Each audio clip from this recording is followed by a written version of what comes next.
लाडकी बहीण योजनेसाठी दरवर्षी 46,000 कोटी कुठून आणणार? योजनेच्या मंजुरीपूर्वीच अर्थ विभागाने आक्षेप घेतल्याची चर्चा.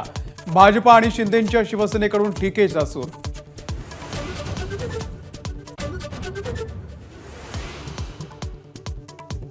सतरा वर्षांपासून रखडलेल्या गोवा हायवेसाठी पुन्हा नवीन डेडलाईन. गणेश उत्सवासाठी कोकणात जाणाऱ्यांची वाट तुर्तास बिकटच. सरकारकडून पुन्हा आश्वासनांचीच बरसात.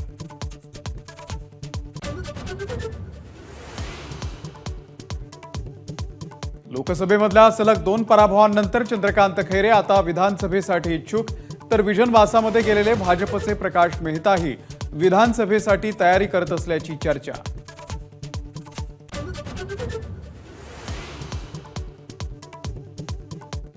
काहींना लाडकी सुपारी आवडते. ठाकरेंच्या शिवसेनेचा स्वबळाची भाषा करणाऱ्या राज ठाकरेंवरती हल्लाबोल. तर महायुतीकडून राज ठाकरेंसंदर्भात अद्याप ठोस भूमिका नाही.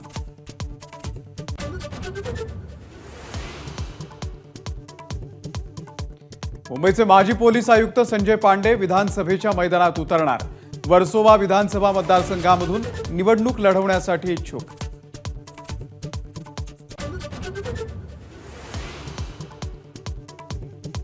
भीमा कोरेगाव हिंसाचार प्रकरणामध्ये एल्गार परिषदेमध्ये आरोपींना दिलासा नाहीच.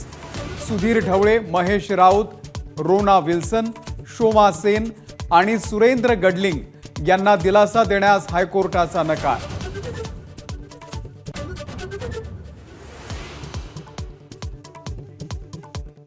मनोज जरांगे यांचा प्रोग्राम बारामतीचा स्क्रिप्टेड. ओबीसी आंदोलक लक्ष्मण हाके यांची टीका. तर जरांगे एकाही जागेवरती उमेदवार उभा करणार नसल्याचा दावा.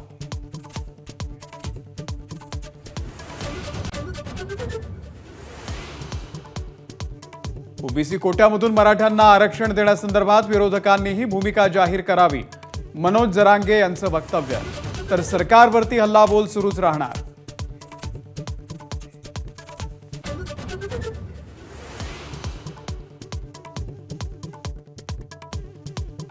पुण्यामध्ये पूर ओसरल्यानंतर नुकसानाचं धक्कादायक वास्तव उघड.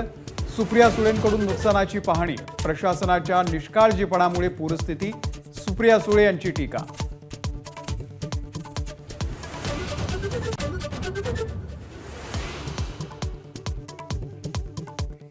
सांगलीतल्या 4 तालुक्यांमधील शाळांना उद्या सुट्टी. वारणा, कृष्णा या नदीच्या पातळीमध्ये वाढ झाल्यानं शाळांना सुट्टी जाहीर.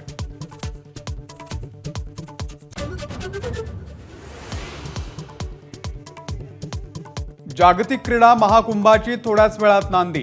पॅरिसच्या सीन नदीवरती रंगणार ऑलिम्पिक उद्घाटन सोहळा. बोटींमधून अवतरणार क्रीडापटू. एबीपी माझा, उघडा डोळे बघा नीट.